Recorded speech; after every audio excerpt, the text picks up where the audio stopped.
Welcome. In front of me is a Sony Xperia 1 second version, and today I'll show you how to enable and set up the Do Not Disturb mode. So to get started, pull down the notification panel and you should find the toggle for it right over here. And before you actually tap on it, hold it, and this will take us to the settings where you can customize how it works. So number one, we're gonna choose calls and messages exceptions. You have allow calls from by default it looks like it's set to contacts only, but you can change it to steered contacts only, which is other way of saying favorites, from anyone or from no one. So choose whichever one you want. Then you have the option right here to allow repeated callers, and what this will do is if someone calls you twice within a 15-minute period, no matter what the setting right above is, so you could be blocking everybody, but if this is enabled and someone calls you twice, you'll actually still be able to reach you, assuming they call twice within the 15-minute. Then if we go back, we have messages right here, and they have the same options, so choose which one you want for the messages as well.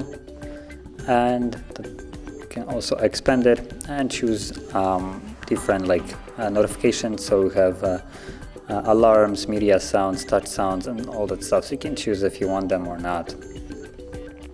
Then you have restrict notifications, so you can customize this here as well. No sound from notifications, no visual or sound from notifications, or you can set it to be custom, or you can choose exactly how notifications are displayed. And then we have at the bottom turn on automatically, which allows you to set a automatic rule to it, so it will turn on every given day of the week that you have set at a specific time. Now I'm gonna create a new one as an example, name it whatever you want, and you can see right here days, so choose the days of the week that you want. You can, for instance, set almost like every other day as an example. Tap on done, and then start time, so the time it starts, let's make it from like 9 to 5. And then alarm can override end time, so choose if you want it or not. And do not disturb mode behavior.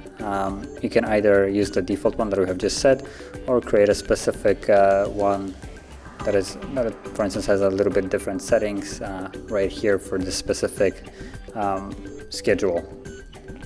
And once this is all set, it automatically becomes enabled, and if it's the given time that it's supposed to work in, which it's not at the moment based on the time that it's set on the phone, then once the time approaches, it will turn on.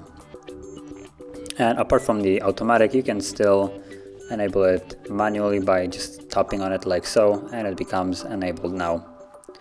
So if you found this very helpful, don't forget to hit like, subscribe, and thanks for watching.